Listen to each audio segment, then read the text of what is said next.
आज की क्लास शुरू करते हैं। चलिए, स्वागत है आप सभी का। और आज जैसा कि मैंने आपको पहले से नोटिस दे दी थी कि आज सबसे पहले हम असाइनमेंट के बारे में थोड़ा सा डिस्कशन करेंगे और हम देखेंगे कि किस तरह से आपको आपके क्वेश्चंस का आंसर लिखना है। ठीक है, थोड़ा सा देखेंगे असाइनमेंट के बारे में। उसके बाद हम कोशिश करेंगे कि कुछ क्वेश्चंस वगैरह डिस्कस किया जाए। तो ये 1 घंटा ऑप्टिक्स को डेडिकेटेड है हमारा। ठीक है, ऑप्टिक्स को डेडिकेटेड ये 1 आवर है जो भी हम लोग आज पढ़ेंगे। ठीक, सभी लोग जुड़ जाइए और शुरू करते हैं आज की क्लास। असाइनमेंट का देखिए, 2 असाइनमेंट आपको दिया था, दोनों ऑप्टिक्स पे दिख रहा होगा। ठीक, सबसे पहले हम लोग सेकंड असाइनमेंट देखते हैं। क्यों देखते हैं सेकंड? क्योंकि पहला असाइनमेंट जो है उसमें बहुत सारे स्टूडेंट्स जो हैं वो नहीं थे, है ना, वो उसमें कॉन्फिडेंट नहीं है, इसलिए सेकंड असाइनमेंट हम लोग देखेंगे। ठीक है, तो पोलराइजेशन में पहला जो क्वेश्चन था आपका, can anyone write first question e ray और ओ रे, क्योंकि चैट बॉक्स में सभी को क्वेश्चन मिल जाना चाहिए। कोई एक बंदा जो है वो असाइनमेंट का क्वेश्चन लिख दे, है ना, क्योंकि हम सिर्फ बोलेंगे। सबसे पहला जो क्वेश्चन था, जहां तक हमको याद आ रहा है, व्हाट आर ई रे एंड ओ रे। ठीक है, और दूसरा पूछा था, दूसरा चीज उसमें पूछा था कि what are the conditions to obtain circularly polarized light and elliptically polarized light, ये था। ठीक है, ये क्वेश्चन था। चलिए हम लिख देते हैं। क्वेश्चन 1 है, what are E ray and O rays। Question सही है, हमको सिर्फ याद है ना, अंडर व्हाट कंडीशन। हाँ, क्योंकि हमको याद है, हम देखे नहीं है उसको। अंडर व्हाट कंडीशन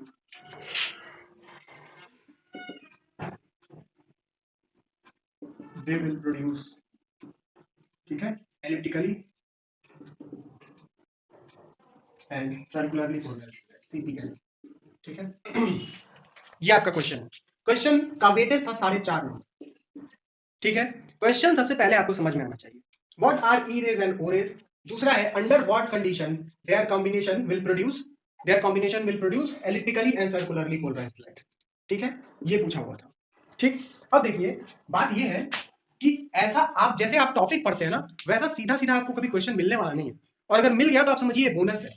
ठीक है, क्वेश्चन हमेशा ऐसा ही पूछेगा।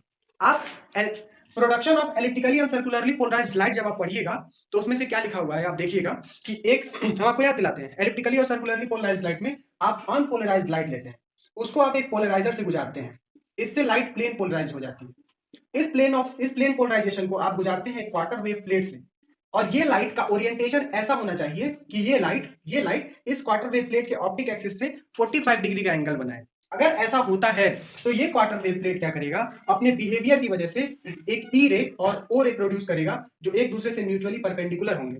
और चूंकि ये 45 डिग्री का एंगल है, इसलिए इसका और इसका मैग्नीट्यूड सेम होगा। ठीक है, इसका और इसका मैग्नीट्यूड सेम होगा। ठीक, तो मैग्नीट्यूड सेम होने की वजह से आपको यहाँ पर सर्कुलरली पोलराइज्ड लाइट मिली। ये कंडीशन थी generation of circularly polarised light. लेकिन ये जनरेशन हो कैसे रहा था, अनपोलराइज्ड लाइट से या प्लेन पोलराइज्ड लाइट से। यहां कहीं भी नहीं लिखा है कि ये जनरेशन हो रहा है एलिप्टिकली और ये ई रे और ओ रे से हो रहा है ना, यहां कहीं नहीं लिखा है कि ई रे और ओ रे के कॉम्बिनेशन से आपको क्या मिल रहा है, आपको मिल रहा है सर्कुलरली पोलराइज्ड लाइट। ठीक है, तो सर सुपर पोजीशन से मिल रहा है ना, ये वही कॉम्बिनेशन, सुपर पोजीशन, वही बात है। अब देखिए, ये आप अब यहां से आपको ये आंसर खोजना पड़ेगा सेकंड वाला, कि एलिप्टिकली कैसे मिल रहा है और सर्कुलरली कैसे मिल रहा है। इसको आप तभी खोज पाइएगा जब आपके सामने से ऐसे कई सारे क्वेश्चंस गुजर पाए। इसके लिए आपसे अभी रेकमेंड करते हैं, पहले भी आपको बोल चुके हैं, खरीद लीजिए, एक सॉल्यूशन खरीद लीजिए, एक अनसॉल्व्ड खरीद लीजिए, चैप्टर वाइज और ईयर वाइज जरूर खरीद लीजिए। ठीक है, नोट्स आप मेरे से पढ़िए, लेकिन क्वेश्चन आपको ईयर वाइज भी आना चाहिए और चैप्टर वाइज भी। चैप्टर वाइज में आपको पता चलेगा कि इस चैप्टर से कितने क्वेश्चन आए हुए हैं। ठीक, और ईयर वाइज में पता चलेगा कि कौन से टॉपिक से कॉम्बिनेशन बना रहा है ना। जैसे मेरे पास ईयर जैसे 2019 का पेपर है। ठीक है, अब इस पेपर में देखिए क्वेश्चन नंबर 2 है जो 9 नंबर का, वो माइकलसन इंटरफेरोमीटर है। ठीक, यानी कि ये जो है, ये जो पोर्शन है आपका क्वेश्चन नंबर 2, वो मोस्ट प्रोबेबली इंटरफेरेंस का है। ठीक, क्वेश्चन नंबर 3 फ्राउनहोफर डिफ्रैक्शन है, question number 4 Huygens postulate for double refraction है, और क्वेश्चन नंबर 5 जो है आपका equivalent focal length principle of focal point of A coaxial system है। ठीक, कार्डिनल पॉइंट से है। ठीक है, आप देख रहे हैं इसमें 9 नंबर के जो क्वेश्चन है सेक्शन ए वाला है, उसमें दूसरा क्वेश्चन आपका इंटरफेरेंस है, तीसरा क्वेश्चन डिफ्रैक्शन से है, चौथा पोलराइजेशन से है, और पांचवा कार्डिनल पॉइंट से। ठीक है, ये आप एनालिसिस तभी कर पाइएगा जब आप पेपर वाइज देखिएगा, चैप्टर वाइज नहीं, पेपर वाइज देखिएगा। ठीक है, तो अगर आपको इसमें से कोई दो पोर्शन कंप्लीट करना है, तो इसमें से किन्हीं 3 पॉइंट्स को आपको टच करना हो, है ना, इसका कोई भरोसा नहीं। ये कभी कार्डिनल से पूछ देगा, तो कभी एबरेशन से पूछ देगा, इसका कोई भरोसा नहीं। ये जो 3 पॉइंट्स हैं, इंटरफेरेंस, डिफ्रैक्शन, पोलराइजेशन, इसमें आपको जितना पढ़ाया है उतना पढ़ लीजिए। इंपॉर्टेंट चीजें ही आती हैं, जैसे इसमें कभी condition of interference, veg shape air film, Newton ring, Michelson interferometer जैसे बड़े टॉपिक से पूछेगा, क्योंकि 9 नंबर का क्वेश्चन है। ठीक है, या न्यूमेरिकल लगा के पूछेगा। पोलराइजेशन में जैसे 9 नंबर के आपके क्वेश्चंस दिए थे उस तरह का पूछेगा। What are uniaxial, biaxial crystal, calcite crystal, ठीक है, condition for polarization, Brewster law. ये रुक रहा है क्या वीडियो? ठीक है, कोई बात नहीं। तो आप जब इसको आप ईयर वाइज उठाइएगा, 2019 का पेपर उठाइएगा, तब आपको पता चलेगा कि आपको एटलीस्ट, आपको ये सोचे कि पूरा डिफ्रैक्शन छोड़ दें, और आपको ये पता है कि कार्डिनल पॉइंट को कोई भरोसा नहीं है, आप डिफ्रैक्शन छोड़ दीजिए और पोलराइजेशन छोड़ दीजिए। अब ये 2 टॉपिक छोड़ दीजिए, हम चैलेंज लगाते हैं कि इसमें से एक आपका क्वेश्चन गया, आप कोई एक ही क्वेश्चन कर पाइए, यानी 80 मार्क्स में से आपके 9 मार्क्स तो वैसे ही चले गए, कल्याण है आपका। ठीक है, कल्याण हो जाएगा। ठीक है, इसलिए ये स्ट्रेटजी जरूरी है ना। सारा पढ़ लेने के बाद लोग क्या करते हैं, हम आपको बताते हैं। लोग मोटिवेशनल वीडियो देखते हैं, और क्या करते हैं, एग्जाम स्ट्रेटेजी देखते हैं। आजकल जो कॉम्पिटेटिव एग्जाम करते हैं ना, नीट, जेईई और भी सारे, जो सबसे ज्यादा नीट और जेईई, आईआईटी जेईई का ही क्रेज है। आप कोई भी एग्जाम देख लीजिए, सबसे मस्त एग्जाम आईआईटी जेईई होता है। ये एग्जाम क्लियर कर लेने के बाद आपको जिंदगी में वापस पीछे मुड़ के नहीं देखना होता। नीट होता है सबसे अच्छा एग्जाम, आईएएस से भी अच्छा एग्जाम। ठीक है, आईएएस का भी, ठीक, 9 नंबर फर्स्ट ईयर का भी चला जाएगा। हाँ, 9 नंबर सिर्फ इसी, वाह वाह इरफान जी, क्या बात आपने की है। 9 नंबर सिर्फ यहीं का नहीं जाएगा, 9 नंबर आपका फर्स्ट ईयर का भी चला जाए, 9 नंबर आपका फर्स्ट ईयर का भी चला जाएगा।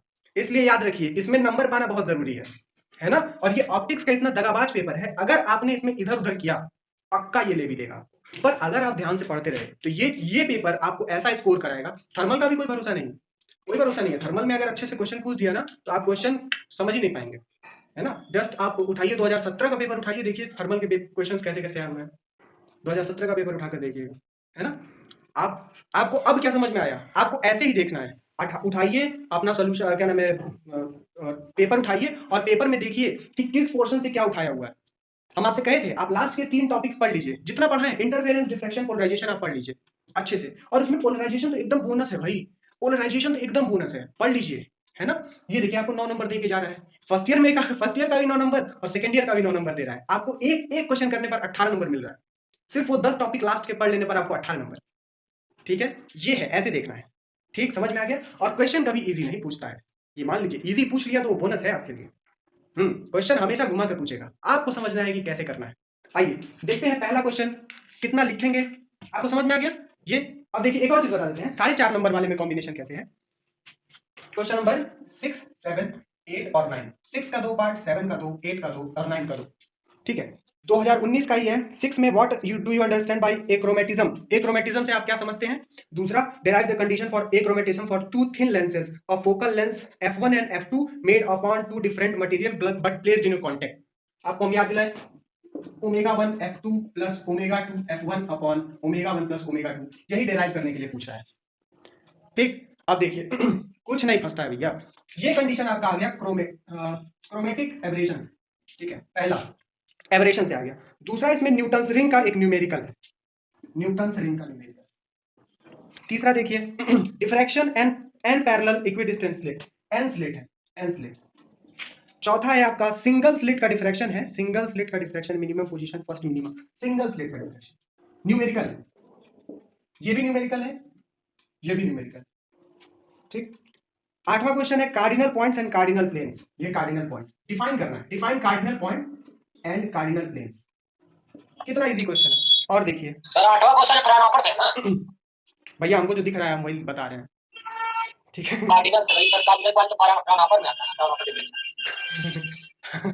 आपको थोड़ा सा और रिफाइन की जरूरत है ना। अब आपको क्या बोले, कार्डिनल पॉइंट्स वहां से नहीं आता है। ठीक है, अब देखिए ये कार्डिनल पॉइंट्स है। फिर 9वां क्वेश्चन, 8वें का बी जो है, 8वें का B sodium light falls on double slit से है, फ्रिंज विड्थ निकालनी है। ठीक है, डबल स्लिट से न्यूमेरिकल। 9वां क्वेश्चन देखिए क्या है, जोन प्लेट और Ramsden eyepiece, zone plate and Ramsden eyepiece. इस पे वो लिखना है, शॉर्ट नोट लिखना है। हमको बताइए इसमें से कौन सा ऐसा पॉइंट है जो हम नहीं पढ़ा है। एन स्लिट बस नहीं पढ़ा है, बाकी आपके पास पूरा ऑप्शन है, आप कुछ भी कीजिए। कौन सा टीचर ऐसा किया है भाई, कौन सा टीचर ऐसा किया है आपके साथ कि आपको बस एक क्वेश्चन नहीं करना है, छोड़ दीजिए उसको, उसमें भी एक पार्ट आपको आ रहा है, सिंगल स्लिट आ रहा है। यानी कुल मिलाकर 9 18 36 36 में से आप सिर्फ 4.5 नंबर घटा दीजिए, आप 31 31.5 नंबर का आपको आ रहा है इसमें पेपर। इसमें तो आपको पूरा पूरा आ रहा है, टोटल 36 नंबर आ रहे हैं आपको। आपको 70 से 80 नंबर का पेपर हम पढ़ा चुके हैं। आपको दिख रहा है क्रोमेटिक एब्रेशन जिसको आता है, इजी है। न्यूटन रिंग पे न्यूमेरिकल है, इजी है। सिंगल स्लिट पे न्यूमेरिकल है, छोटा सा सिंगल स्लिट का न्यूमेरिकल है भाई, आपको कुछ नहीं। A sin theta equals to l lambda, a plus b sin theta equals to l lambda, आ गया double slit. Cardinal points and cardinal plane define करना है, इससे इजी क्या होगा। डबल स्लिट पे numerical a plus b sin theta equals to l lambda और a sin theta equals to l lambda, double slit में इंटरफेरेंस डिफ्रैक्शन आ जाता है। जोन प्लेट आपको लिखना है, जोन प्लेट हमने ऑलरेडी अभी बता रहे हैं कितना कितना लिखना है, सब बता रहे हैं आपको। जोन प्लेट लिखना है, जोन प्लेट आपसे बोल दिया है कैसे कैसे लिखना है, क्या लिखना है, फिगर बनाना है। और Ramson eyepiece, so easy question. आपको यहाँ से कॉम्बिनेशन भी पता चल रहा है। कॉम्बिनेशन क्या पता चल रहा है, अगर आपने सिर्फ और सिर्फ इंटरफेरेंस डिफ्रैक्शन पढ़ लिया है, इंटरफेरेंस डिफ्रैक्शन डिफ्रैक्शन और zone plate diffraction, interference diffraction उठाकर आपको मिल गए, ठीक है। लेकिन आप जब यूपीएच के पहले पेज पे देखिएगा तो आपको पोलराइजेशन मिलेगा 20 नंबर की, पोलराइजेशन से 20 नंबर उठाता है, ठीक। और कुछ बच्चे इसी अंधाधुन में पोलराइजेशन से 20 नंबर पढ़ के चले जाएंगे, है ना। मुझे एग्जाम में कॉपी कितना पेज, वो अभी हम बता रहे हैं, सब बता रहे हैं। पोलराइजेशन से लिखा है, अनसॉल्व कहीं होगा यूपीएच। ये देखिए, ये है यूपीएच आपके, यूपीएच जी महाराज है, इसमें सबसे पहले लिखा रहता है, इसमें लिखा रहता है, पता नहीं कौन एनालिसिस किया है। 20 नंबर 20 नंबर, 15 नंबर 15 नंबर, नहीं पूछा है भाई, नहीं पूछा है, काहे आप लिखे हैं, बच्चों को गुमराह कर रहे हैं। कोई एनालिसिस करके कोई एनालिसिस करके दे दिया, अब बच्चा सोचेगा कि पोलराइजेशन पढ़ लो 20 नंबर हो जाएगा, नहीं होगा। ये देखना पड़ेगा, ये पैटर्न। लेकिन ये श्योर है कि पोलराइजेशन 10 नंबर देखा जाएगा, इंटरफेरेंस 10 नंबर 15 नंबर देखा जाएगा। इसका वेटेज कम होगा तो इसका बढ़ेगा, इसका वेटेज कम होगा तो इसका बढ़ेगा। लास्ट के 3 चैप्टर पढ़ लो, इधर के 2-3 चैप्टर्स पढ़ लो, और सब इजी है। कार्डिनल पॉइंट्स तो एकदम इजी है, डेड इजी है।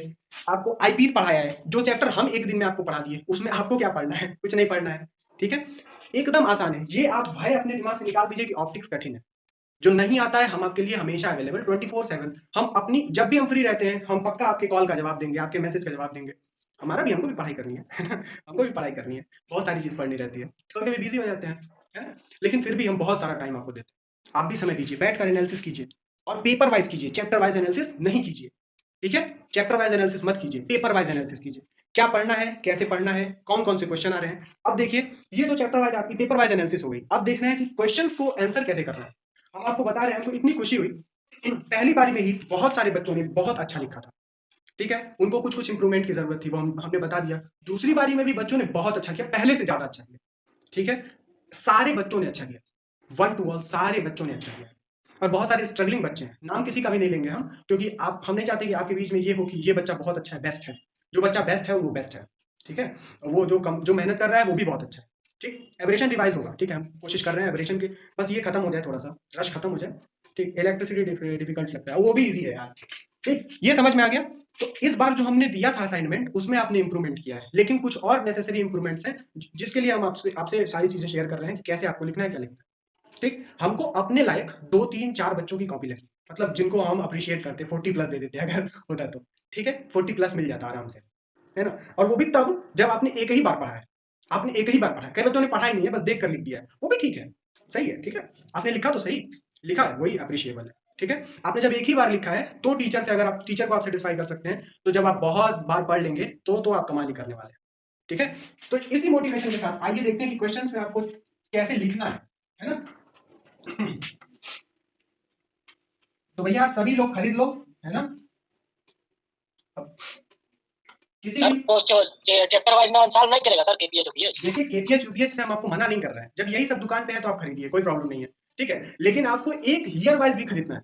आप अनसॉल्व खरीदिए, सोल्यूशन खरीदिए, सब खरीदिए, ठीक है। हम तो 2 या 3 खरीद लेते थे, हमारे पास सोल्यूशन भी होता था, क्योंकि हमारे टीचर लोग ना छोटे छोटे क्वेश्चन का आंसर नहीं देते थे, न्यूमेरिकल का आंसर नहीं देते थे, ठीक है। तो हम क्या करते थे, हम सोल्यूशन खरीद लेते थे, तो हमको सारे न्यूमेरिकल का आंसर मिल गया, सारे छोटे क्वेश्चन का आंसर मिल गया, ठीक है। तो अनसॉल्व ले लीजिए, उसके बाद आप ईयर वाइज ले लीजिए, ईयर वाइज या पेपर वाइज जिसको कहते हैं, उसके बिना काम चलाइएगा तो कल्याण है, ठीक है। समझ में आ गई बात। पेपर वाइज ले लीजिए, एक पेपर वाइज एनालिसिस कीजिए। आइए अब देखते हैं हो गया भाई, हमने बोल दिया ना कि आप ले लीजिए, ठीक है, आप ले लीजिए, अगर नहीं लिए हैं तो ले लीजिए, ठीक। अब चलिए, क्वेश्चन लिखा है ना, क्वेश्चन व्हाट आर ई रे एंड ओ रे। एग्जाम में आपको क्वेश्चन नहीं उतारना है। मान लीजिए आपकी आंसर शीट है, आपकी आंसर शीट ऐसी होती है, ये आपकी आंसर शीट है, ठीक, चौड़ी सी आंसर शीट होगी आपकी। शायद मार्जिन नहीं होता है, एक बस मार्जिन होती है। आपको आंसर कैसे लिखना है, क्वेश्चन नंबर 1 आपने लिख दिया, और लीजिए क्वेश्चन नंबर 1 यहाँ आपने लिख दिया क्वेश्चन नंबर, लाइन खींचिए, यहाँ से आंसर आप शुरू कर रहे हैं, व्हाट आर ई रे एंड ओ रे, पूछा है what are E rays and O rays, अरे तो हेडिंग डाल दीजिए ना, E rays and O rays, ताकि टीचर को पता चले कि आप पहले ही पोर्शन का आंसर दे, E rays and O rays, ठीक है। ई रेज के बारे में क्या लिखेंगे, आपको यही लिखना है कि जब आप किसी अनपोलराइज्ड लाइट को किसी भी आप एनआइसोट्रोपिक क्रिस्टल से गुजारते हैं तो क्या होता है, दो कंपोनेंट्स में स्प्लिट हो जाता है। ये कंपोनेंट्स का बिहेवियर ऐसा होता है कि दोनों का प्लेन ऑफ पोलराइजेशन एक दूसरे के परपेंडिकुलर होता है। एक कंपोनेंट जो होता है वो नॉर्मल रिफ्रैक्शन ऑफ लाइट के रूल को फॉलो करता है, जबकि दूसरा ऐसा नहीं करता है। ये कंपोनेंट जो होता है इसका रिफ्रैक्टिव इंडेक्स वेलोसिटी क्रिस्टल के ओरिएंटेशन के साथ नहीं बदलता है, जबकि ये ओरिएंटेशन पे डिपेंड करता है, ठीक है। ये सारी चीजें लिख दिया जाए और वो बोल दिया जाए कि these are called E rays and O rays. हमने दो पैराग्राफ लिखा, एक पैराग्राफ लिख दिया और दूसरा पैराग्राफ लिख दिया। इसके बाद आप एक कैल्साइट क्रिस्टल बना दीजिए, कैल्साइट क्रिस्टल बनाकर और उस पर अनपोलराइज्ड लाइट डालिए, एक ई रे और ओ रे निकाल कर दिखा दीजिए, और फिगर के नीचे या फिगर के साइड में आप फिगर का कैप्शन डाल दीजिए, figure E rays and O rays, बस खत्म है, ई रेज और ओ रेज, ठीक है। अगर ये मिनिमम है, ये मिनिमम है, ठीक है, ये मिनिमम है, कम से कम आप इतना कर सकते हैं, है ना। इसमें कोई जरूरी नहीं है, बहुत सारे बच्चों ने लिखा है, इसमें कोई जरूरी नहीं है पॉजिटिव नेगेटिव क्रिस्टल डिस्कस करना, इसमें कोई जरूरी नहीं है हाइगेन्स एक्सप्लेनेशन डिस्कस करना। इसमें डिस्कस क्या कर सकते हैं, ये डिस्कस नहीं कर सकते। इसमें डिस्कस क्या कर सकते थे, ई रेज और ओ रेज की प्रॉपर्टीज, ठीक है। आप छोटी सी हेडिंग डाल देते, प्रॉपर्टीज, ठीक, कंपैरिजन नहीं, कंपैरिजन नहीं, कंपैरिजन जब पूछा नहीं है तो आप हेडिंग कंपैरिजन क्यों डालेंगे, आप प्रॉपर्टीज डालकर 2 या 3 पॉइंट्स में लिख दीजिए। अब देखिए ये आपका कंप्लीट एक परफेक्ट आंसर हो जाता है। बात समझ में आ गई। अब ये आंसर की लेंथ कितनी होगी, इस आंसर की लेंथ डिपेंड करेगी आपके क्वेश्चन के वेटेज पर। ये टोटल क्वेश्चन 4.5 नंबर का है, ठीक। तो मान लीजिए इस पोर्शन को हम 2 नंबर दे देते हैं और इसको 3 नंबर, ठीक है, 5 नंबर मान लेते हैं, 2 नंबर इसको 2.5 नंबर दे देते हैं, ठीक है। तो ये क्वेश्चन का वेटेज हो गया 2 नंबर। 2 नंबर में आपको लिखना है कम से कम 5 मिनट की राइटिंग, 5 मिनट तक आपको लिखना है, उतना 2 मिनट 2 नंबर के लिए होगा, क्योंकि ये बड़ा क्वेश्चन है, ठीक है। 5 से ज्यादा नहीं कीजिएगा, मैक्सिमम 5 मिनट। अब 5 मिनट में आप कितना लिख पाइएगा, आप लिख पाइएगा 1 पेज से 1.5 पेज, ठीक है, अलॉन्ग विथ फिगर डिस्क्रिप्शन सब 1 से 1.5 पेज। बात समझ में आ गई। तो 2 नंबर के लिए आप 1 से 1.5 पेज बस लिखेंगे, इससे ज्यादा आप नहीं लिखेंगे। क्लियर है, कोई प्रॉब्लम। ई रेज और ओ रेज का जो क्वेश्चन पूछा है उसको आप कैसे लिखेंगे, क्लियर है ना। अब देखिए सर वो फिगर में क्या लिखने के लिए बोले थे सर, वो जैसे कि दोनों अगर निकले तो वो सर जैसे कि ई रे निकले तो वहाँ पे ई रे लिख दे रहे हैं और दूसरा वाला जो है ओ रे लिख दे ई रहे रे हैं। लिख दिया, ओ रे लिख दिया, उसके बाद एक हेडिंग डालिए। देखिए इसको फिगर कैप्शन कहते हैं, हर फिगर के नीचे ऐसे लिखा रहता है फिगर, और कुछ उसका नाम लिखा रहता है, ई रे एंड ओ रे लिखा रहता है, इसी को बोलते हैं फिगर कैप्शन, ठीक है, फिगर कैप्शन। फिगर का कैप्शन देना मत भूलिए, हर फिगर का कैप्शन दीजिए, ठीक है ना। ये फिगर कैप्शन है, कहीं भी आप फिगर बनाइए तो फिगर का कैप्शन दीजिए, ठीक। आपको इससे ज्यादा नहीं लिखना है, आपको बहुत ज्यादा नहीं लिखना है, आपको सारा ज्ञान नहीं बताना है, क्योंकि आप टीचर से ज्यादा ज्ञानी भी नहीं है और टीचर उसको पढ़ेगा भी नहीं। हाँ, ज्यादा देख के नंबर जरूर काट लेगा, ठीक, ठीक है ना। सर जो है जैसे कि ऑर्डिनरी मतलब ई रे और ओ रे के बारे में लिख रहे हैं तो 3 लाइन ई रे के बारे में 2 लाइन 3 लाइन ओ रे के बारे में लिख दिए दोनों, उसके बाद टोटल ठीक ठीक लिख दीजिए, कोई प्रॉब्लम नहीं। हमने आपको एक स्टैंडर्ड आंसर बता दिया, स्टैंडर्ड साइज बता दिया। किसी का राइटिंग बड़ा बड़ा है तो उसका 1.5 पेज जल्दी आ जाएगा, उसमें क्या प्रॉब्लम है, ठीक है। जिसका छोटा छोटा है, ठीक, वो क्या कीजिए, उनको ज्यादा ज्यादा कंटेंट लिखना पड़ेगा, उनको फिगर थोड़ा बड़ा बनाना पड़ेगा, है ना। ये आ गया आपको 2 नंबर के लिए। बाकी आपका under what condition they will produce electrically and circularly polarised light, तो आपने कंडीशन लिख दिया है। बहुत सारे बच्चों ने कंडीशन लिखा है कि जब अनपोलराइज्ड लाइट को ले आया जाता है और वो ऑप्टिक एक्सिस के साथ 45 डिग्री एंगल बनाता है, हम जो बताए थे, है ना, जो आपको बताएं, वो ऑप्टिक एक्सिस के साथ 45 डिग्री एंगल बनाता है, यानी फेज डिफरेंस जो होता है वो क्या हो जाता है, π/4 90 डिग्री का फेज डिफरेंस, ठीक। 45 का बनाएगा तो ई रे और ओ रे के बीच में 90 डिग्री का फेज डिफरेंस हो जाए या 270 डिग्री का 3π/4 हो जाए, तो आपको क्या मिलेगा, तो आपको सर्कुलरली पोलराइज्ड मिलेगा, लेकिन एंगल क्या होना चाहिए, 45 डिग्री, ठीक। एक पॉइंट आपने ये लिख दिया। दूसरा आपको क्या लिखना है कि यही यही π/4 और 3π/4 होना चाहिए, लेकिन एंगल 45 डिग्री नहीं होना चाहिए, तो आपको क्या मिलेगी, एलिप्टिकली पोलराइज्ड लाइट मिलेगी। ये 2 ही स्टेटमेंट है, इससे ज्यादा स्टेटमेंट नहीं है। पर क्या इस 2 स्टेटमेंट पे मैं आपको 2.5 नंबर दे दूं, 2.5 मार्क्स आपको दे दूं इस दो स्टेटमेंट्स पे? कौन ये सोच सकता है कि इन 2 स्टेटमेंट पे आपको 2.5 मार्क्स मिलेंगे? नहीं मिलेंगे। क्या करना है आपको? आपको सोचना है कि इसमें क्या किया जाए। क्वेश्चन ऐसे इंस्टेंटेनियसली आ गया, आप कुछ मत कीजिए, यू जस्ट राइट दिस। आप बहुत सारे बच्चों ने बहुत सारा मैथमेटिकल लिखा है, x square plus Y square equals to a square वगैरह में लिख दिया है। आपके दिमाग में जो आता है सब सही है, ठीक है, क्योंकि I am not perfect, nobody is perfect, even book is not perfect. So whatever you are thinking, whatever you are writing is somewhere, किसी भी एंगल से हो सकता है कि राइट हो, सही हो, ठीक है। लेकिन मेरा ये सजेशन है कि इसमें जैसे ही आपने दिया 45 डिग्री वाला, आप फिगर बना दीजिए, फिगर डिस्क्राइब कर दीजिए, आपका आधा पेज वो हो जाएगा। फिर नॉट इक्वल्स टू 45 वाला लिखिए, फिगर बनाइए, डिस्क्राइब कीजिए, आधा पेज वो हो जाए, लगभग 1 पेज से 1.5 पेज का ये भी आपका हो जाए। तब आपका 4.5 नंबर का कंप्लीट आंसर, यानी कि 4.5 नंबर के आंसर में आपका आंसर का जो लिमिट है वो 2 पेजेस से 2.5 पेजेस तक जाए। क्लियर है? अब आपको समझ में आ गया होगा किसको किसको कौन कौन से इंप्रूवमेंट की जरूरत है। ठीक है सर हाँ इसमें जो है वो इसमें वो नहीं डाल सकते क्या जो सर इसका इक्वेशन आता है x square upon a square plus देखिए, y। हम आपको बोल तो रहे हैं कि तो आप जानते हैं उसकी जो भी कर सकते हैं आप कर सकते हैं, कोई प्रॉब्लम नहीं। ये शायद आप ही की कॉपी है क्या? आपने लिखा है, बहुत अच्छा लिखा है ना? जी सर वो लिखे हम उसमें कंडीशन डाले हैं आपने के कंडीशन वो स्क्वायर डाली है, ठीक है। डिग्री का फिगर एक बार बता दीजिए सर, डिग्री का फिगर आपने जो लिखा है वो सही लिखा है। बस आपको ये ध्यान देना है कि ये जो कंडीशन पूछ रहा है, इस कंडीशन में ये कंपलसरी है, ये मिस ना हो, ठीक है, ये मिस नहीं होना सर चाहिए। वो ठीक, लिखा हुआ है ये सर। लिख दिया अगर आपने, तो इसके बाद आपको फिर एक चीज और ध्यान देनी है कि वो 2 पेज में पहुंच जाए, बस उससे ज्यादा ना हो जाए भाई, एक्सेस ना हो जाए। आप कुछ भी लिखिए वो सही है, 1.5 पेज में हुआ था ठीक है, 1.5 पेज में है सर। चलिए सही है, अच्छा है, ठीक, चलिए आगे बढ़े। सर कॉपी में एक हेडिंग है सुपरपोजिशन ऑफ ई रे एंड ओ रे, वही वाला क्या? और फिगर बना देंगे वो, हाँ production of EPL. Production of EPL and CPL आप बना दीजिएगा, वही आपका आंसर हो जाएगा, ठीक है। तो कॉपी में लिखने का तरीका आपको समझ में आ गया। एक और चीज आपको बताते हैं, कॉपी जो है आपकी, उसमें बहुत सारे बच्चों ने एक और मिस्टेक की है, थोड़ी सी मिस्टेक है। देखिए, मान लीजिए आप लिखना शुरू करते हैं, आप यहाँ से लिखना शुरू करते हैं, इट इज से आप लिखते जाते हैं। यहाँ पर आप हेडिंग लाइन मत खींचिए, पर कोशिश कीजिए कि बस इतने में ही लिखा। इट से आपने शुरू किया तो इतने में ही लिखा जाए, है ना? आपका राइटिंग भी ऐसा ही होना चाहिए। एग्जाम्पल के लिए मान लीजिए ये एक बुक है, ये बुक देखिए, यहाँ से क्या हो रहा है, एक लाइन में लिखा हुआ है, देखिए यहाँ से एक लाइन में लिखी हुई है ये बुक। कहीं आपको दिख रहा है क्या कि ऐसे आगे पीछे करके लिखा है? दूसरी चीज, इसी बुक में एक और चीज ध्यान से देखिए, गौर से देखिए, जब पैराग्राफ शुरू किया है तो थोड़ा सा स्पेस लेके शुरू किया है, पैराग्राफ शुरू किया है तो थोड़ा सा स्पेस लेके शुरू किया है। तो पैराग्राफ शुरू करने से पहले स्पेस दीजिए, वो अच्छी बात है, यानी इट यहाँ से नहीं, इट यहाँ से शुरू कीजिए। और अलाइनमेंट में ध्यान दीजिए थोड़ा सा, है ना? प्रैक्टिस करते समय अलाइनमेंट पे ध्यान दीजिएगा। कई बच्चे एकदम रैंडम लिखे हैं, इसलिए हमको ये बात बोलनी पड़ी, कुछ ज्यादा इधर उधर करके लिख दिए हैं, ऐसा नहीं होता है, ठीक है। और दूसरी बात, कुछ बालक बालिकाओं ने क्या किया है, कुछ बालक बालिकाओं ने अलग अलग पेन का इस्तेमाल किया है। You are not allowed to use green, orange, red, black, कुछ इस्तेमाल करने के आप अलाउड नहीं है, सिर्फ आपको ब्लैक और ब्लू पेन इस्तेमाल करना है। पेंसिल भी मत इस्तेमाल कीजिएगा।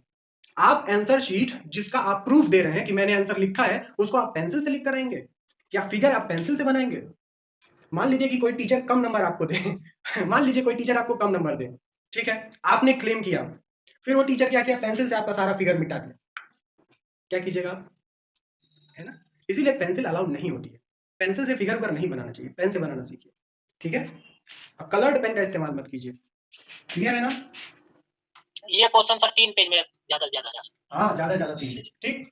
अब अगला क्वेश्चन, फिगर भी ब्लैक ब्लू पेन से ही बनाएंगे। हाँ, फिगर भी ब्लैक ब्लू पेन से बनाएंगे। देखिए, हम आपको बताते हैं, जब हम थे ना तो हम क्या करते थे, डॉट और जेल दोनों पेन रखते थे, ठीक है। एक और पेन आती है जो आपकी आसमानी कलर की होती है, इस कलर की होती है, ब्लू नहीं होती है, इस कलर की, ऐसे कलर की होती है पेन, है ना? हम ये ऐसा पेन भी ले जाते हैं, तो ब्लू ब्लैक में ही आ जाता है, ठीक है। और डॉट पेन का अलग कलर होता है, जेल पेन का अलग कलर होता है, एक डार्क होती है, एक हल्की होती है ना? तो कहीं मान लो डॉटेड लाइन बनाना है हमको, तो हम जेल पेन से बनाते थे, डार्क दिखती थी। ऊपर का फ्रेम बनाना है तो डॉट पेन से बनाती है। अरे थोड़ा दिमाग लगाओ, ठीक है। हो जाएगा। अगली चीज और सुनिए, दूसरा क्वेश्चन जो मोस्ट अवेटेड क्वेश्चन है आपका, दूसरा क्वेश्चन फटाक से बताइए, दूसरा क्वेश्चन क्या था? मिक्सचर वाला था ना? पूरा क्वेश्चन क्या था, रुकिए हम पढ़ लेते हैं पूरा क्वेश्चन, कोई बोल दे भाई जिसने लिखा है। What is calcite crystal defined its opposite? ठीक, okay okay okay. What is calcite crystal? देखिए, बहुत बड़ा क्वेश्चन था। पहले पूछा था व्हाट इज कैल्साइट क्रिस्टल, फिर क्वेश्चन मार्क, फिर बोला था डिफाइन ऑप्टिक एक्सिस, फिर बोला था क्या प्रिंसिपल सेक्शन,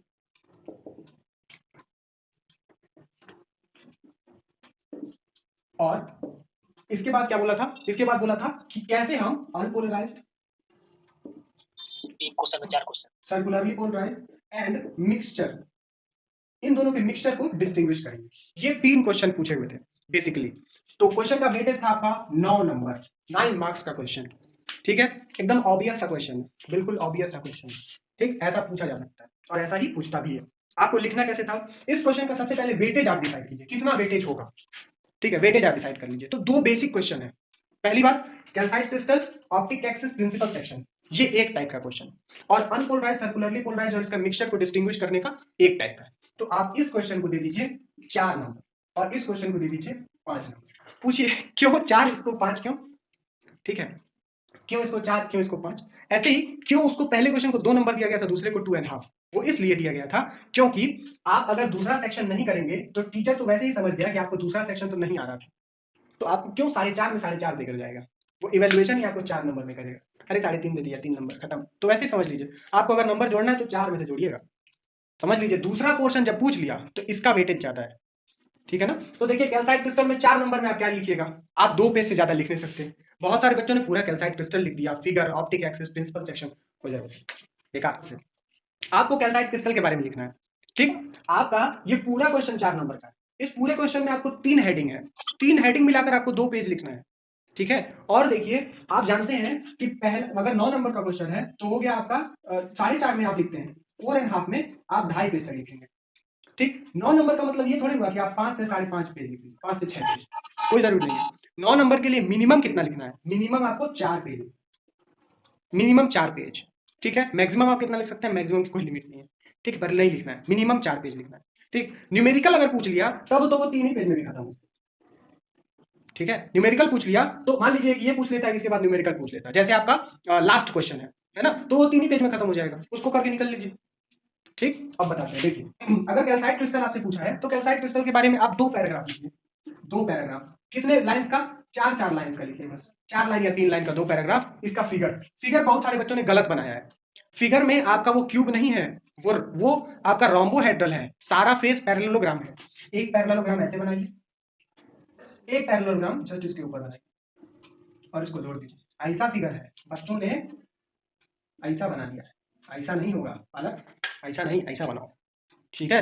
बनाने का बहुत अच्छा तरीका है, आप बस एक वैसे बना दीजिए टेढ़ा सा, और दूसरा उसी के जस्ट पैरेलल बना दीजिए टेढ़ा सा, देखिए एक वैसे बना दीजिए, एक वैसे बना दीजिए, जोड़ दीजिए, खत्म हो गया काम, ठीक है। तो क्यूब बना के मत आ जाइएगा, नाम लिखा है रोम्बोहेड्रल, मास्टर जी गुस्सा आ जाएंगे तो आपका नंबर काट लेंगे, समझ गए ना। तो मास्टर जी को नाराज नहीं करना है, 2 पैराग्राफ 4 लाइन लिख लीजिए, फिगर बना लीजिए। अब इसी के बगल में मैंने ऑप्टिक एक्सिस का फिगर बनाया है, तो जब आपसे ऑप्टिक एक्सिस पूछा गया है तो ऑप्टिक एक्सिस के साथ वो वाला फिगर बनाते, ठीक। तो ऑप्टिक एक्सिस में भी आप 2 पैराग्राफ लिख दीजिए, ऑप्टिक एक्सिस में मैंने ज्यादा लिखवाया, 3 से 3.5 पैराग्राफ लिखवाया, 3 से 4 पैराग्राफ लिखवाया, है ना, सारा लिखने की जरूरत नहीं है, 2 पैराग्राफ लिख दिया, 8 लाइन लगभग, है ना, इसमें भी टोटल 8 लाइन, एक फिगर बना दिया, खत्म। सिमिलरली आप प्रिंसिपल सेक्शन के लिए 2 पैराग्राफ 8 लाइन लिख दीजिए, खत्म।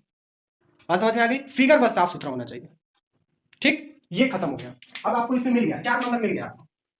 अब ये क्वेश्चन है, क्वेश्चन नंबर 2, कैसे होगा सर, अनपोलराइज्ड सीपीएल और मिक्सचर, ठीक। अनपोलराइज्ड सीपीएल और मिक्सचर को आपको डिस्टिंग्विश करने का तरीका बताते हैं, गौर से देखिएगा। मान लीजिए अननोन लाइट आ रही है, ठीक, ये लाइट क्या है, अननोन है, इस लाइट को आप एनालाइजर से गुजारते हैं, एनालाइजर को घुमाते हैं, अगर गौर से सुनिएगा, जिनको जो लोग पढ़े हुए हैं उन्हीं को ये बात समझ में भी आएगी, है ना, अगर नहीं पढ़े हुए हैं तो वापस पढ़ लीजिए, ठीक, इसका कोई ऑप्शन नहीं है, वापस पढ़ लीजिए, ठीक। अननोन लाइट आ रही है इंसिडेंट की, और यहां पर आपको इंटेंसिटी बदले न, इंटेंसिटी डज नॉट वेरी,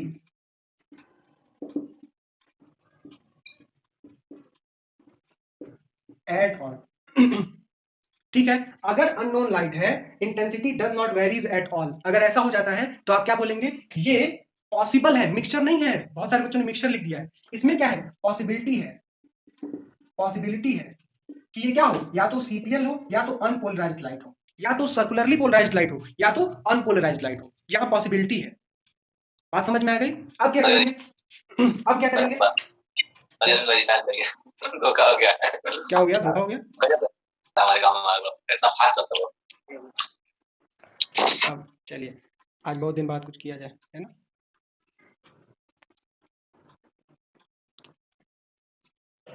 बहुत दिन बाद गलत काम किए हैं। देखिए पॉसिबिलिटी है कि सीपीएल हो या यूपीएल हो, ठीक। अब देखिए धोखा हो गया, उनके साथ भी धोखा हो गया। पॉसिबिलिटी है कि सीपीएल हो या अनपोलराइज्ड लाइट हो, ठीक है। अब आप क्या कीजिएगा इसको, अब आप इसको गुजारिएगा क्वार्टर वेव प्लेट से, क्यूडब्ल्यूपी से गुजारिएगा। आप क्यूडब्ल्यूपी से गुजारिएगा, ठीक है। आप ऐसे ही लिखिएगा, आपको लिखने की बहुत ज्यादा जरूरत नहीं, आप ये लिख दिया, आप लिख दिए possibility of CPL and UPL. अब आप इसको क्यूडब्ल्यूपी से गुजारिए, स्टेप 1, ठीक है, स्टेप 1, ठीक। स्टेप 2 अगर आप इसको क्यूडब्ल्यूपी से गुजारते हैं और यहां पर आने के बाद आपको क्या मिलने लगता है, एक एनालाइजर से गुजारने के बाद इंटेंसिटी 2 बार मैक्सिमा और 2 बार जीरो मिलने लगती है, 2 बार जीरो मिलने लगती है, ठीक है। इंटेंसिटी 2 बार मैक्सिमा मिलती है और 2 बार जीरो मिलती है। तब आपको क्या मिलेगा, यहां पर आपको मिलेगा सर्कुलरली पोलराइज्ड लाइट। कैसे मिलेगा, क्योंकि यहां पर अगर सर्कुलरली पोलराइज्ड लाइट पड़ेगी तो यहां पर क्या मिल जाएगा आपको, प्लेन पोलराइज्ड लाइट, ठीक है। ये चीज हम आपको बता चुके हैं। अगर आपको नहीं समझ में आता है तो आप नोट्स देखिए, यूट्यूब चैनल अभी अवेलेबल नहीं है, ठीक है। यूट्यूब चैनल अवेलेबल हो जाएगा तो यूट्यूब से भी देख सकते हैं।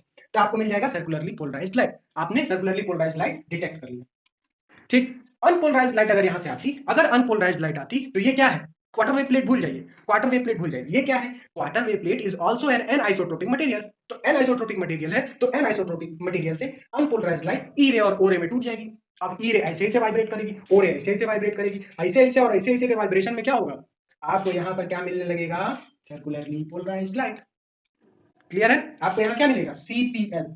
अब जब सीपीएल को यहाँ से गुजारेंगे, आप सीपीएल को इस एनालाइजर से गुजारेंगे तो आपको क्या मिलेगी, इंटेंसिटी में कोई वेरिएशन में नहीं मिलेगा। क्लियर है, तो आपको जब इंटेंसिटी में कोई वेरिएशन ही नहीं मिलेगा तो आपको इतना कहानी, पहले यहां पर भी इंटेंसिटी में वेरिएशन नहीं मिल रहा था, फिर क्वार्टर वेव प्लेट लगा के फिर एनालाइजर लगाए तब वो इंटेंसिटी में वेरिएशन नहीं मिल रहा था। आप क्या बोल देंगे भैया ये तो अनपोलराइज्ड लाइट है। बात क्लियर हो गई, साफ सुथरा है बात। सर ये दोनों को सर एक फिगर में नहीं दिखा सकते क्या सर, अनपोलराइज्ड लाइट दिखाएंगे, बीच में पोलराइजर लगा के क्वार्टर पे निकालेंगे, फिर लास्ट में सीपीएल दिखा देंगे। हाँ आप ऐसे दिखा सकते हैं, इसमें से पॉसिबिलिटी 1 पॉसिबिलिटी 2 दिखा दीजिए, ठीक है। क्वार्टर वेव प्लेट से लगाएंगे, आप ऐसे दिखा दीजिए, ठीक। पॉसिबिलिटी 1 अगर आपको ये लगाने पर प्लेन पोलराइज मिल जाती है, आपको दिखाने का तरीका है, हमको कॉपी लिखनी होती तो हम लिख देते हैं। आप जैसे भी दिखाना चाहे आप दिखा सकते हैं, आप लिख कर दिखाना चाहे दिखा सकते हैं, ठीक है। बस ये ध्यान दीजिएगा कि ये थोड़ा सा डायग्राम है, तो डायग्राम में आप वो मत बनाने लगिएगा, ठीक है। फ्लो चार्ट मत बनाने लगिएगा, फ्लो चार्ट और डायग्राम अलग अलग होता है, इसीलिए हम बोल रहे हैं अलग, ऐसे ऐसे बना दीजिएगा तो फ्लो चार्ट हो जाएगा, है ना, तो दिक्कत हो जाएगा, ठीक। तो ये दोनों चीज तो हो गई। अब मिक्सचर का क्या होगा, मिक्सचर क्या कांड करेगा देखिए। अभी जब हम अभी नहीं, देखो ये है हमारा एनालाइजर।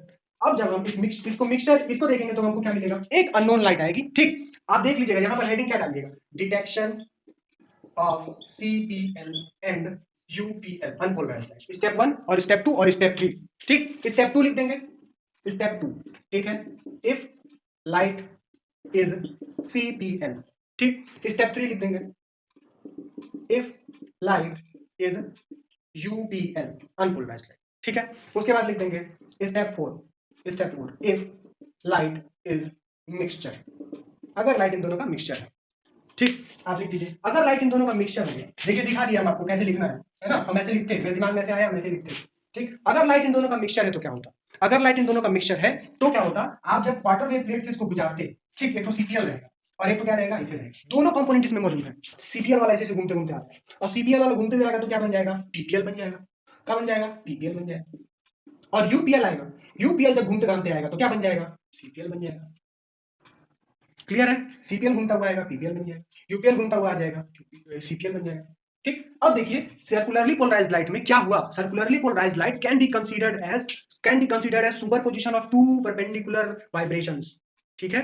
तो मान लीजिए एक वाइब्रेशन इसका ये होता और एक वाइब्रेशन इसका ये होता, दोनों परपेंडिकुलर वाइब्रेशन है। अब देखिए ये वाला जो वाइब्रेशन है इसके साथ ये पीपीएल वाला वाइब्रेशन भी आ रहा है, आ जाएगा, दोनों आकर एक दूसरे से मिक्स हो जाएंगे, दोनों भाई बंधु। अब इसका क्या हो जाएगा, इसका एम्पलीट्यूड बढ़ जाएगा, इस वाइब्रेशन का एम्पलीट्यूड बढ़ जाएगा, तो ये वाला एम्पलीट्यूड बढ़ गया, इसका एम्पलीट्यूड कम हो गया, ठीक। इसका एम्पलीट्यूड कम ही है, मतलब जितना है उतना ही है। तो यहाँ पर आपको क्या मिलेगा, यहाँ पर आपको क्या मिलेगा, यहाँ पर आपको मिलेगा एलिप्टिकल पोलराइज्ड लाइट, ठीक है। तो एलिप्टिकल में क्या होता है, इंटेंसिटी मैक्सिमा होती है, मिनिमा होती है, पर जीरो नहीं होती है। किसको किसको समझ में आ गई बात, किसको किसको क्लियर हो गया, यस सर क्लियर हो गया, एकदम क्लियर हो गया ना। सर मिक्सर का क्या हुआ, मिक्सर का क्या हुआ, मिक्सर हमारे घर का बनने क्या है भाई? सर मिक्सर लाइट का। देखिए ये दोनों मिक्सर में थे ना, ठीक है, ये दोनों मिक्सर में थे। Yes sir. ठीक, देखिए भैया टाइम हो जाएगा तो बताइएगा, ठीक है, टाइम हो जाएगा तो बता दीजिएगा, नहीं तो लाइव तक गुस्सा आ जाएंगे, हमारी भी गुरु है। यूपीएल है और सीपीएल है, दोनों है ना, तो अभी अनपोलराइज्ड लाइट का कोई कंपोनेंट इसमें एंटर करेगा तो क्या बन जाएगा? Circularly polarised light. एक बार और समझ लीजिए, तो सर्कुलरली एक बार ऐसे घूमेगा, ऐसे घूमेगा, ऐसे ऐसे चल रहा है, ठीक है। सर्कुलरली मतलब क्या हुआ? दो परपेंडिकुलर कंपोनेंट्स, यही बात है ना सर्कुलरली में, दो परपेंडिकुलर कंपोनेंट्स। और सीपीएल क्या है? सीपीएल आएगा तो प्लेन पोलराइज्ड बन जाएगा, ठीक, सीपीएल आएगा तो प्लेन पोलराइज्ड बन जाएगा, तो सीपीएल प्लेन पोलराइज्ड है। अब ये देखिए प्लेन पोलराइजेशन ऐसे ऐसे चल रहा है, और इस सीपीएल का भी एक कंपोनेंट ऐसे, अब ये दोनों मिलकर क्या हो जाएंगे? और तेजी से जाने लगेंगे आगे, ये इतना बड़ा हो जाएगा, ये मैग्नीट्यूड इसका इतना बड़ा हो जाएगा। अब ये रिजल्टेंट इसका मैग्नीट्यूड ये वाला इतना बड़ा और ये वाला इतना छोटा। अब जब इतना बड़ा इतना छोटा हो तो क्या बन जाता है? एलिप्स बन जाता है। बात समझ में आ गई आपको? सर तो हमको इलिप्स दिखेगा। हाँ, आपको एलिप्टिकल दिखेगा, ठीक है। देखिए कितना अच्छा क्वेश्चन था, इतना प्यारा सा क्वेश्चन था, आप लोग इसे डर रहे थे, है ना। हमको लगता है कि 99% विद्यार्थियों ने इसका संपूर्ण उत्तर नहीं लिखा है, ठीक है, पर बहुत सारे बच्चों ने 2 स्टेप तो किया है, सीपीएल यूपीएल कर लिया है ना, बहुत सारे बच्चों ने किया, अप्रिशिएबल, बहुत अच्छा, ठीक है, अप्रिशिएबल। अब देखिए तीसरा क्वेश्चन क्या है, फटाक से बता दीजिए हमको। Nicole prism और specific rotation. बहुत इजी Short note लिखना है. निकोल प्रिज्म और स्पेसिफिक रोटेशन। ठीक। अब देखिए निकोल प्रिज्म और स्पेसिफिक रोटेशन है, ठीक है, आपको बता दिए हैं। ये क्वेश्चन कितने का है? 9 नंबर का। निकोल प्रिज्म है और स्पेसिफिक रोटेशन है, 9 नंबर है, आधा आधा बांट दीजिए, 4.5 ठीक है, 4.5 अब 4.5 के लिए कितना लिखना है? 4.5 के लिए आपको 2 से 2.5 पेज लिखना है, इसके लिए 2 से 2.5 पेज लिखना है, ठीक है। स्पेसिफिक रोटेशन मैक्सिमम 2 पेज में होगा ही, ठीक है।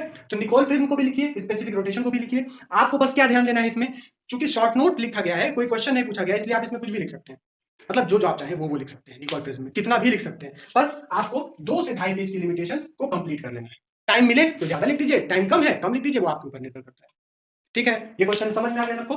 जैसे 4.5 वाला डील करते हैं, 4.5 नंबर का है, एक पेज में निकोल प्रिज्म करके मत आ जाना भैया कि ये तो शॉर्ट नोट पूछा है, शॉर्ट में करके निकल लेते हैं, नहीं, शॉर्ट में नहीं है, ये 4.5 नंबर का वेटेज लिया हुआ है। सर जी दे के निकल जाएंगे 2 नंबर लेके, रोते रहना, 2 नंबर इधर का गया, 2 नंबर लास्ट ईयर का गया 4 नंबर का लॉस हो जाएगा लाइफ में ठीक है, क्लियर है? सर एक में सर कैसे हम कंसल्ट करते हैं ये बता दिया, दूसरे में यूज कर यूज बता दे। हाँ, बस बिल्कुल एकदम पकड़ लिया, ठीक है। अब क्वेश्चन नंबर 4,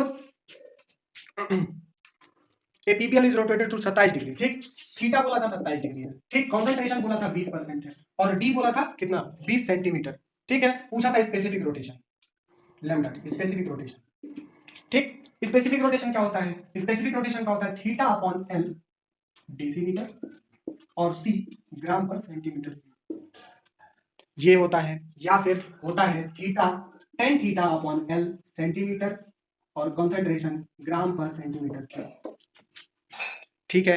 आपके में से बहुत सारे बच्चों ने कहा गलती किया है, डेसीमीटर सेंटीमीटर को भुला गया है। सर जी बकवास बताए थे क्या, झूठ में डी दे दिया, हटा के रखो, इसी फार्मूले में निकाल लो, ठीक है। सब गलती आ गया, किसी का 6.7 आ रहा है, ठीक, 6.7 वाले जितने बंदे हैं सब वही किए हैं, सर जी को इग्नोर, बेइज्जती सर जी की, ठीक। और देखिए कुछ बच्चों ने डायरेक्ट 20% रख दिया है ना, 20% दिया है, कितने का? 100% 67.5 आएगा, 100% का 20%, कंसंट्रेशन कितना हुआ? कंसंट्रेशन हुआ 20%, यानी कि 0.2 ग्राम पर सेंटीमीटर, ठीक है। अगर दे दिया 15% कंसंट्रेशन तो 0.15 ग्राम पर सेंटीमीटर, 40% दे दिया तो कितना हो गया? 0.4 ग्राम पर सेंटीमीटर, ठीक है। ऐसे लिखना है, बात समझ में आ गया? न्यूमेरिकल्स देख लीजिएगा, बुक में अनसॉल्व्ड में दिया हुआ है, ऐसा छोटा सिली मिस्टेक नहीं बात, ठीक है। तो क्या आएगा आपका यहाँ पे? स्पेसिफिक रोटेशन आ जाएगा 10 × 27 डिग्री अपॉन एल, एल आपका आएगा, अब सेंटीमीटर में आप रख सकते हैं 20, और ये क्या आएगा? 0.2, ठीक है। आंसर है 67.5 डिग्री। आपको बताएं, एक बालिका का है, ठीक है, किसका है हमको याद नहीं आ रहा है, उन्होंने क्या किया है, वो लिखी है, इसका यूनिट लिखी है degree upon centimetre gram upon centimetre cube, decimetre ऐसे नहीं होता है ना। हम आपको बताएं, ये स्टैंडर्ड है, अगर आप सेंटीमीटर में रखते हैं और इसको ग्राम पर सेंटीमीटर क्यूब में रखते हैं तो स्पेसिफिक रोटेशन का जो आपका यूनिट आता है वो डिग्री ही आता है, ठीक है। तो आप सिर्फ और सिर्फ डिग्री लिखिए। स्पेसिफिक रोटेशन क्या होता है? रोटेटेड कितना एंगल से रोटेट हो गया plane polarised light, L centimetre और सी कंसंट्रेशन वाले किसी ट्यूब के क्या बोलते हैं, किसी लिक्विड के ट्यूब से, है ना, तो वो क्या है? एंगल ऑफ रोटेशन है, वही है एंगल